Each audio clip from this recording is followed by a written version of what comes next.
Okay, finally post-Australia Day, post-Southern Atlantean Day, had another hit here. This was on the, I should put the spot colour on, shouldn't I? Yeah, having trouble with the camera, but anyway. Yeah, there we go. Zingox and the copper oxychloride sort of thing. So, but you can still see the copper oxychloride is there. It's just developing around it. So much for copper being inhibitory. And you'll probably notice this one with the copper metal hidden in here. Look how luxuriant it's grown in there. So that's actually a bonus eventually when it goes. So, very interesting indeed. So I think we're slowly getting there. So whether it's the copper gets reduced to the metal, as in bog copper, as opposed to bog iron, and maybe it can go even further to maybe a hydride or something like that. Maybe a superhydride or something, maybe a triple hydride, joins onto the nitrogen, comes off as ammonia. Maybe it's actually in the chalk, because we know the chalk can fix nitrogen from the atmosphere, because you can drive ammonia off of chalk, you see, if we're using sodium hydroxide, because if you put sodium hydroxide on sodium hydroxide, you don't get any ammonia coming off, so it's coming from the chalk. So you might want to try that experiment yourself, whether putting the copper metal into the chalk is the trick. In other words, putting the bog copper into the chalk. So, but you're probably going to have to deal with the other well, could I say disingenuous properties of chalk, counteract those before you're going to get the whole system to work. But anyway, I think I'm getting another partial strike here and there, but I definitely got a really good one there. So still none the wiser, but I'm still setting up experiments. I'm setting up this one down here, so I'm about to flush that one through, as you can probably see. So we'll see how that one goes. That does have chalk in it, so we'll see how we go with that one. And this one, third time lucky with this one, I got something, it's surviving, so that's got chalk in it. So much for the chalk being absolutely deadly. There are ways around it. As I said, I had my first initial success in 2012, but didn't really understand what I was doing, and I still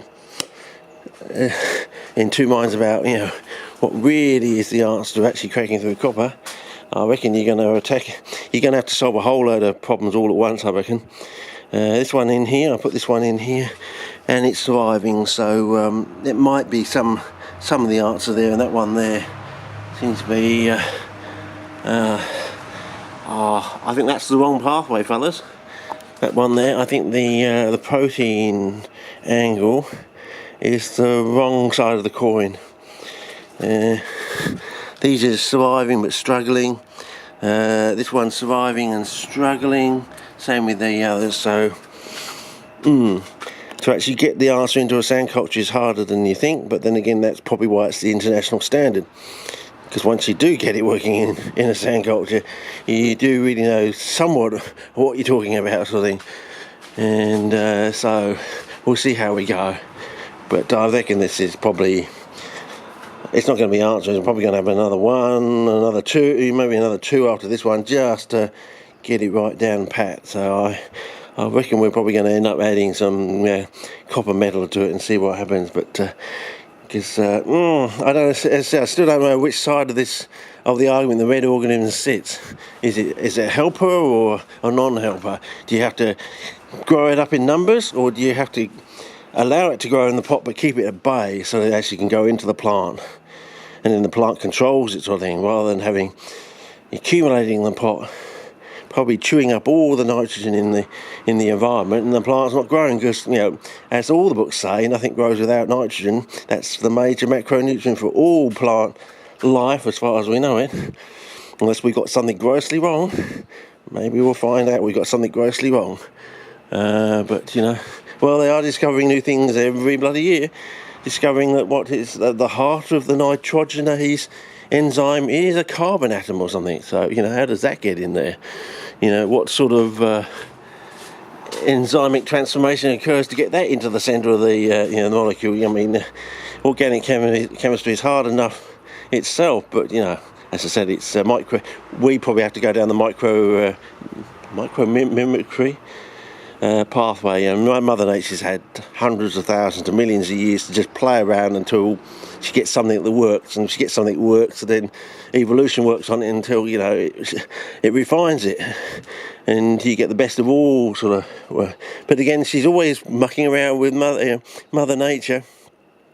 You know, geology and things. She thinks just get scattered around. So, geez, it's really, she's up against the 8 ball when you think about it, trying to do all these hundreds of thousands, millions of years worth of experiments, all against something, a random ecosystem in a way where, you know, things get chucked around in a somewhat random fashion.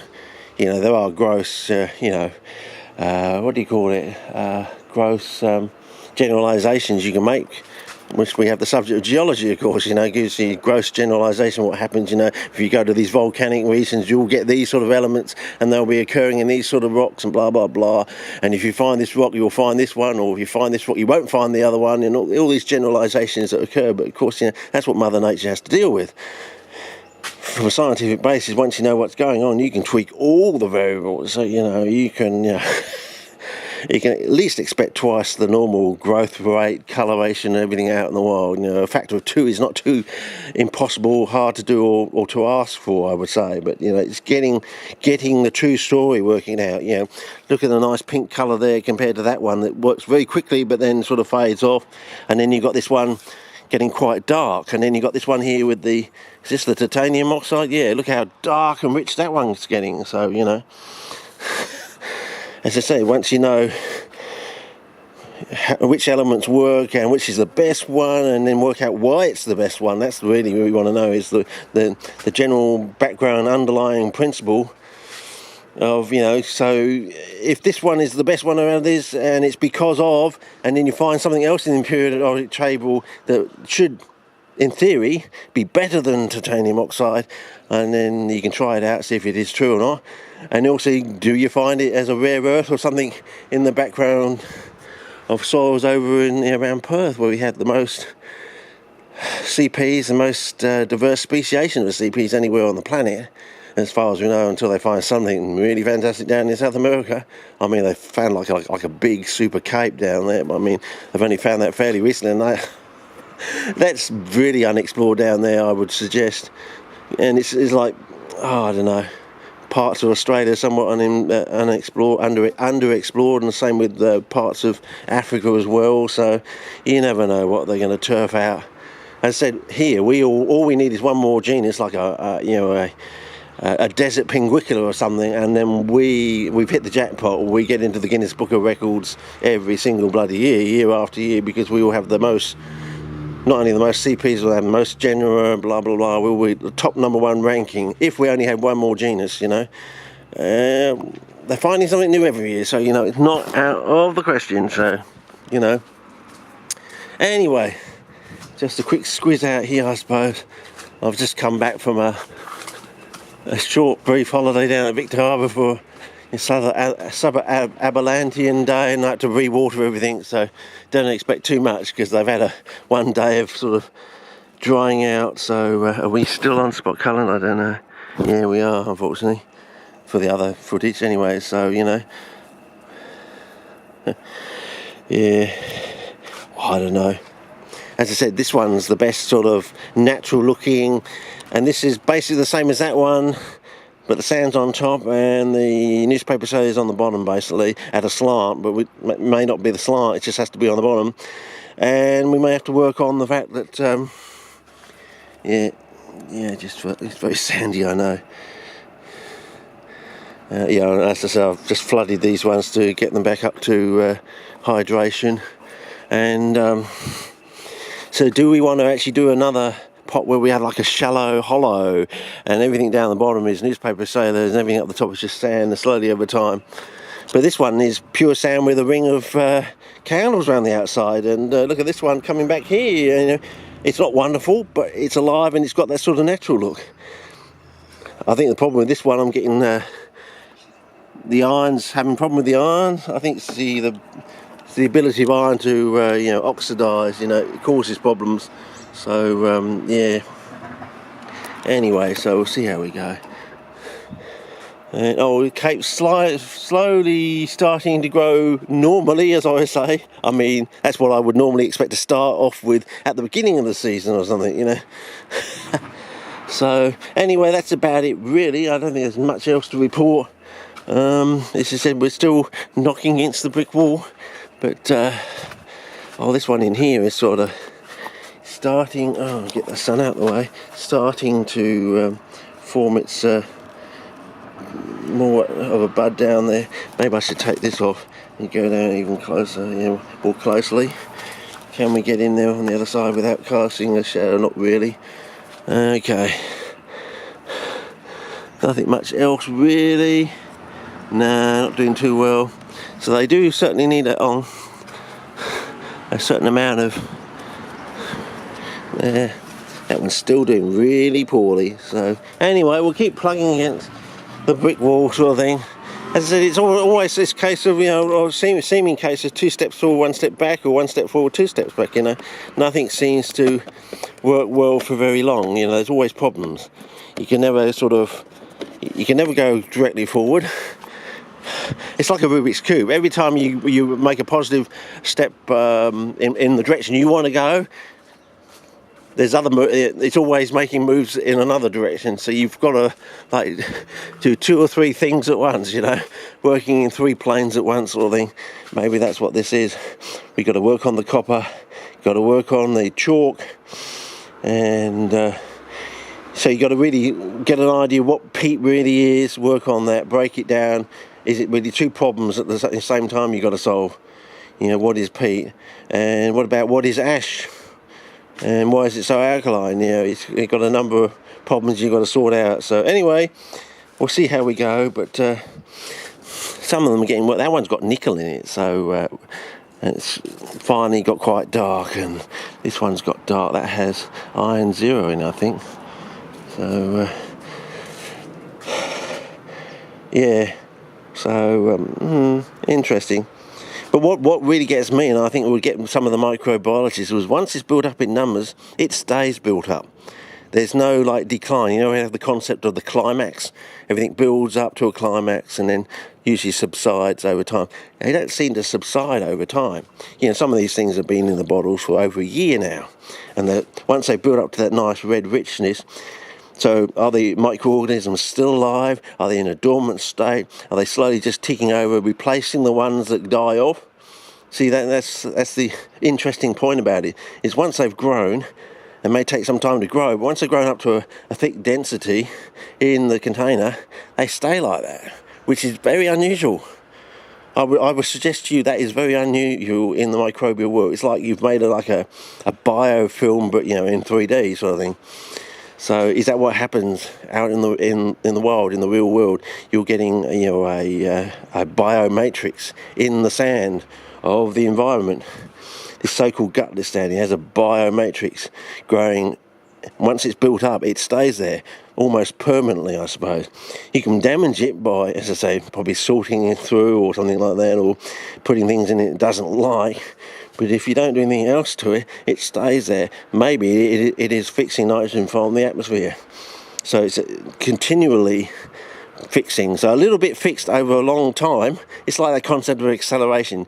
You don't need much acceleration. Over time, a little bit of acceleration gets you going at a very fast velocity, sub-light speed. But it may take you, tens of hundreds of thousands of years to build up the speed. But once you've got to that speed, because of Newton's first law of inertia, you'll keep going at that speed in outer space, So it may take you 10,000 years to get up to that sublight speed, but after that you can just switch the engines off and you're going, and you'll stay going unless you bump into something like a planet or go straight through the middle of a black hole.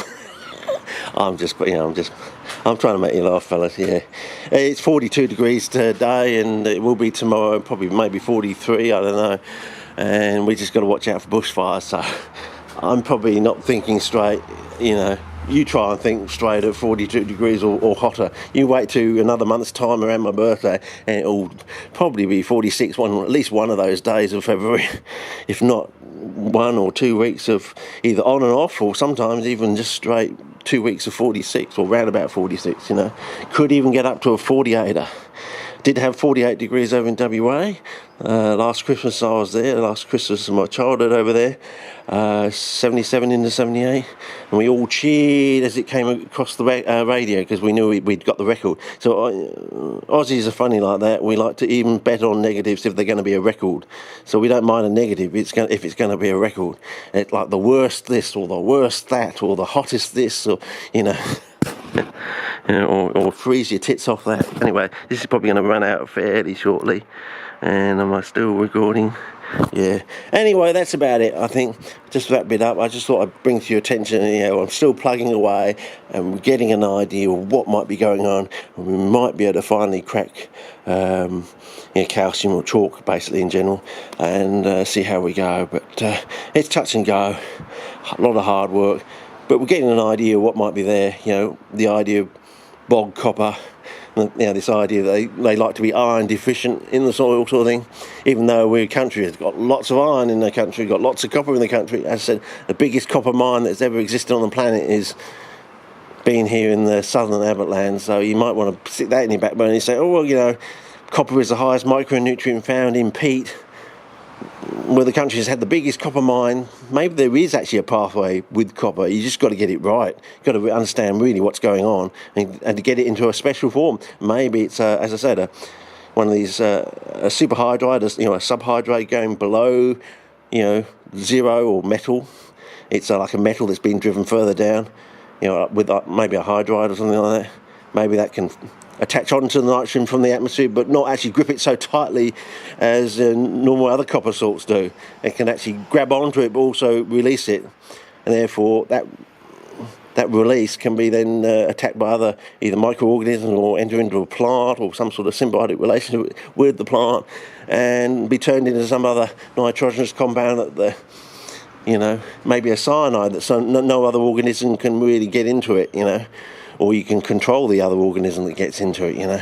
The other organism takes time to slowly build up so it can attack the, you know, say, cyanide compounds, but, you know, it's directed, so, you know, it's like a storage capacity, but you direct it, you know, here's my storage supply, I will only allow you to attack this if you help me, you know, make it less toxic for myself, sort of thing. You know, you help me to detoxify this, you attack it, you give some of it to me, but I'll accumulate it in my roots or something like that. I don't know